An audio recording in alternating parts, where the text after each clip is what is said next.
इस समय हमारे साथ हैं योगी सरकार में कैबिनेट मंत्री, कृषि मंत्री हैं योगी सरकार में सूर्य प्रताप शाही जी से जानते हैं कि लोक पत्र में जिस तरीके से योजनाएं थी, संकल्प पत्र में जो वादे किए थे, एक महीने में कितने पूरे हो गए हैं सर? एक महीने में सर कितने वादे योगी सरकार ने पूरे किए? देखिए, एक तो वादे किए थे हमने 5 साल के लिए, जो है लोक संकल्प पत्र 1 महीने का संकल्प पत्र नहीं है। लेकिन हम अपनी आदरणीय योगी आदित्यनाथ जी की भारतीय जनता पार्टी की सरकार को मैं बधाई देना चाहता हूं कि उसमें से अनेक वादों को और लगभग रोज़ कोई ना कोई एक ऐसे बेहतर फैसला हुए हैं जो जनता के बीच में गए हैं। सबसे बड़ी बात ये थी कि उत्तर प्रदेश के किसानों के फसली ऋण को माफ़ किए जाने का, और उस फसली ऋण का फैसला हमारी सरकार ने 2 हफ्ते के भीतर ही, जो पहली कैबिनेट बैठी उस पहली कैबिनेट के भीतर ये निर्णय हो गया कि सीमांत और लघु कृषकों के हम कर्ज की माफ़ी करेंगे। और उस निर्णय से उत्तर प्रदेश के लगभग 86 लाख किसान उससे प्रभावित हो रहे हैं और उस पर राज्य का 36,359 करोड़ रुपया खर्चा होने वाला है, व्यय होने वाला है। उस कर्जे को राज्य ने अपने कंधों पर उठा लिया है। तो यह एक बहुत बड़े सेक्टर को बड़ा भारी लाभ हमारी पार्टी की सरकार ने दिया। एक तो प्रदेश के कृषि उत्पादन को बढ़ाना हमारा लक्ष्य है। दूसरा लक्ष्य है कि किसानों की आमदनी को कैसे दूना किया जाए, कृषि की लागत को घटाना और किसानों की आमदनी को बढ़ाना। तो किसानों की आमदनी को बढ़ाने के लिए अभी हमारे पास गेहूं की फसल कट करके खेतों से आ रही है, तो हम लोगों ने प्रदेश के भीतर ये तय किया है कि हम प्रदेश में 80 लाख मेट्रिक टन हम गेहूं की खरीदारी करेंगे, तो जिससे कि किसानों को पर्याप्त धनराशि, जो भारत सरकार का परामर्शित मूल्य है, वो उनको मिल सके। पिछले विगत वर्षों में क्रय केंद्र राज्य सरकारों के द्वारा नहीं चलाए जाने के कारण किसानों का काफ़ी शोषण बिचौलियों के द्वारा और दलालों के द्वारा होता था। तो वह दलाली और बिचौलियों से मुक्ति दिए जाने के लिए हम उत्तर प्रदेश के भीतर 5,000 क्रय केंद्र चला रहे हैं और किसानों की गेहूं को हम सरकारी जो एजेंसियां हैं वो उसकी खरीदारी कर रही हैं, जिसके उनकी सेहत में सुधार हो सके। जहां तक आपने कहा है आधुनिक खेती, तो आधुनिक खेती, ऑर्गेनिक फार्मिंग की ओर भी हम किसानों को जागरूक करने के लिए प्रयत्न करेंगे। सेंटर ऑफ एक्सीलेंस के रूप में जो हमारी यूनिवर्सिटी हैं, जैसे नरेंद्र देव यूनिवर्सिटी है, उसको गेहूं धान के लिए, कानपुर में हम गेहूं के लिए, और इलाहाबाद के भीतर कृषि यंत्रों के लिए, और बांदा के भीतर हम पशुपालन के लिए, और मेरठ यूनिवर्सिटी के भीतर धान के लिए सेंटर ऑफ एक्सीलेंस के रूप में हम उसको विकसित कर रहे हैं, जिससे कि धान की क्वालिटी को अच्छी कर सकें, कम पानी और कम वर्षा के भीतर भी उनको उगाया जा सके। तो ये सब चीज़ों पर अभी काम की शुरुआत हुई है और आगे आने वाले दिनों में कृषि का उत्पादन, कृषि से डाइवर्सिफाइड एग्रीकल्चर की ओर, फलों की ओर, सब्जियों की ओर भी किसान कैसे आगे की ओर बढ़े, दलहन की ओर आगे बढ़े, उसके लिए जागरूकता अभियान भी चलाया जाएगा और प्रदेश में प्रोत्साहन भी उसको दिया जाएगा। दूसरी बात कही थी कि अवैध कट्टी खाने, बूचड़ खाने हैं, उनको हम बंद करेंगे, उनके खिलाफ कार्रवाई करेंगे। राज्य में उस घोषणा का भी पूरी तरह से उसका पालन हो चुका है और अब इस समय अवैध बूचड़ खाने और कट्टी खाने प्रदेश में चलने पर पूर्णतया पाबंदी लगाई गई है। 30 से ज़्यादा बूचड़ खानों को बंद किया गया है। तो एक दूसरी घोषणा इस प्रकार से पूरी हुई है। तीसरा ये कहा था कि हम पर्याप्त मात्रा में बिजली देंगे।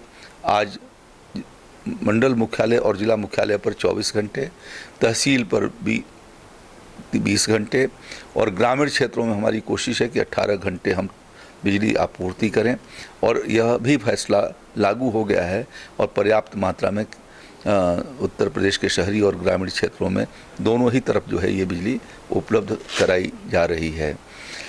चौथी बात हम लोगों ने कहा था कि एंटी रोमियो ऑपरेशन, जो माताओं बहनों के साथ जो खिलवाड़ होता था, उनके इज्जत आबरू के साथ जो है वो उनके सम्मान को चोट पहुंचाई जाती थी, उस एंटी रोमियो ऑपरेशन से भी महिलाओं के ऊपर अत्याचार, उत्पीड़न और छेड़छाड़ की घटनाओं में भारी कमी आई हुई है।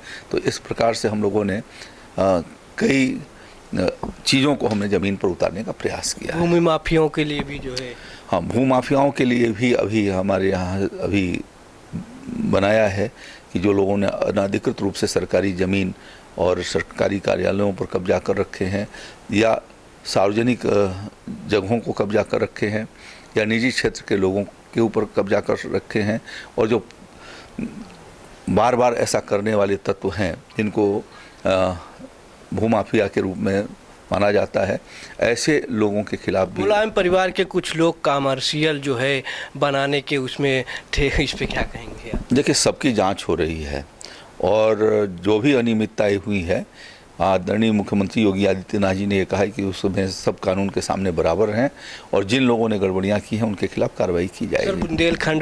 बुंदेलखंड में बड़े पैमाने पर किसान आत्महत्याएं करते हैं और कई जो है बंजर भूमि है। ये सब भूमि को उपजाऊ बनाने के लिए और जल आपूर्ति के लिए क्या योजना, कुछ आप किस तरीके से काम कर रहे हैं? मुख्य रूप से किसान कर्जे के देनदारी न किए जाने के कारण आत्महत्या करता था।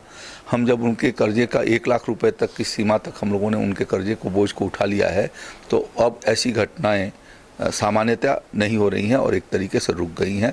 ये अच्छा है और किसान को आत्महत्या नहीं करना चाहिए। हमारी सरकार उनको संरक्षण देने के लिए तैयार है। दूसरा, बुंदेलखंड के भीतर जो सिंचाई की व्यवस्था है, वो सिंचाई के लिए हम अभी 1000 खेत सिंचाई योजना के अंतर्गत हम बुंदेलखंड में तालाब बनाने जा रहे हैं, और जो 30 जून के पहले कृषि विभाग उसको पूरा करेगा और उन 1000 कृषि जो खेत तालाब होंगे उनसे बुंदेलखंड के लोगों को सिंचाई करने की सुविधा भी उनको प्राप्त होगी। इसी तरीके से सोलर पंप की योजना है, और सोलर पंप की योजना भी वहाँ पर ठीक प्रकार से लागू होगी। और उत्तर प्रदेश सरकार बुंदेलखंड के प्रति बहुत ही जागरूक है और उनके लिए हम उनकी समस्याओं के समाधान के लिए गंभीर हैं। उस दिशा में हम लोगों ने प्रयास किया है। मुझे बताते हुए खुशी हो रही है कि खरीफ की फसल के भीतर तिल और उड़द की फसल वहाँ पर क्षति हुई थी। अकेले झांसी जनपद के भीतर 46.5 करोड़ रुपए से ज़्यादा प्रधानमंत्री फसली बीमा योजना के अंतर्गत उनको भुगतान हुआ है। और हमारी सरकार कितनी गंभीर है कि हमारे मुख्यमंत्री आदरणीय योगी आदित्यनाथ जी खुद बुंदेलखंड दौरे पर गए, और सबसे पहला दौरा मैंने भी झांसी जनपद का किया था। कृषि मंत्री के रूप में प्रदेश के भीतर पहला दौरा मेरा झांसी का था। तो हम लोग बुंदेलखंड के प्रति बहुत ही जागरूक और सतर्क हैं और वहाँ के किसानों को, वहाँ की जनता के सभी समस्याओं के समाधान के लिए हमारी सरकार सचेष्ट है। हम न तो पानी का संकट, पेयजल का संकट आने देंगे, और सिंचाई के लिए भी हम चेक डैम बना करके, सोलर पंप लगा करके, खेत तालाब लगा करके हम उनको सिंचाई क्षमता में वृद्धि करने का प्रयास कर रहे हैं। सर, मुस्लिम महिलाओं को लेकर जिस तरीके से बीजेपी न्याय दिलाने की बात कर रही, 3 तलाक को ख़त्म करने की बात कर रही, तो क्या मुस्लिम महिलाओं को बीजेपी न्याय दिला पाएगी, सफल होगी, इसमें क्या कहेंगे आप? देखिए, बीजेपी तो सिर्फ मुस्लिम महिलाओं के दर्द को उन्होंने पहचाना है, और ये मुस्लिम महिलाओं की ओर से ये बात उठ करके खड़ी हुई है कि 3 तलाक के द्वारा हमारे जीवन में जो अनिश्चितता लाई जाती है और मेरे जीवन को नरक बना दिया जाता है, उससे हमको मुक्ति दिलाएं। सरकार के नाते भारतीय जनता पार्टी की सरकार ये चाहती है कि लोग इस पर एक कॉन्सेंसस बने और उसके बारे में फैसला हो। आजकल उस पर काफ़ी बहस चल रही है, और कोई भी नहीं ये चाहेगा कि आज की जो महिलाएं हैं, वो मुस्लिम समुदाय की महिलाएं, वो आदिम युग की तरह से वो जीवन जिएं, उससे उनको मुक्ति मिले। ये सामान्यतः कोई भी सभ्य समाज का आदमी जरूर इसके लिए चाहेगा, और भारतीय जनता पार्टी भी एक सभ्य समाज को ही देखना चाहती है। तो इस नाते उसका भी मत ये है कि मुस्लिम समुदाय के लोगों को इस पर विचार करना चाहिए, और विचार करके ये जो कुप्रथा चल रही है उस कुप्रथा के समाधान के लिए उनको प्रयास करना चाहिए। सर, योगी आप जो है कांग्रेस की लहर में 1984 में भी बीजेपी का कमल खिलाने में सफल रहे थे, तो क्या इस बार जो है अब उत्तर प्रदेश अयोध्या में राम मंदिर का निर्माण बीजेपी सरकार में हो पाएगा? देखिए, ये मामला सर्वोच्च न्यायालय के भीतर विचाराधीन है, उस निर्णय की आप प्रतीक्षा कीजिए। भारतीय जनता पार्टी और देश के अनेक लोगों के राम जन्मभूमि सिर्फ मंदिर बनाने का सवाल नहीं है, वह एक आस्था और श्रद्धा का केंद्र है, और उस भावनाओं से इस मसले को देखा जाना चाहिए। और बेहतर यह है कि सभी लोग मिल करके जो है इस मामले को सुलझाएं, और जो भगवान के रूप में जो हिंदू समुदाय भगवान श्री रामचंद्र को मानता है और उनके भावनाओं का आदर करते हुए श्री राम जन्मभूमि बनने की दिशा में वो मार्ग प्रशस्त करें, यह एक जन भावना की इच्छा है और मुझे लगता है कि देर सवेर इस पर ज़रूर लोगों की भावनाएं खड़ी होंगी। तो ये थे हमारे साथ योगी सरकार में कृषि कैबिनेट मंत्री सूर्य प्रताप शाही जी, जो उत्तर प्रदेश के वरिष्ठ मंत्री हैं और 1984 में जो कांग्रेस की लहर थी उसके बावजूद इन्होंने भारतीय जनता पार्टी का कमल खिलाया। कैमरामैन सचिन के साथ मैं राम बाबू, टीवी इंडिया लाइव, लखनऊ से।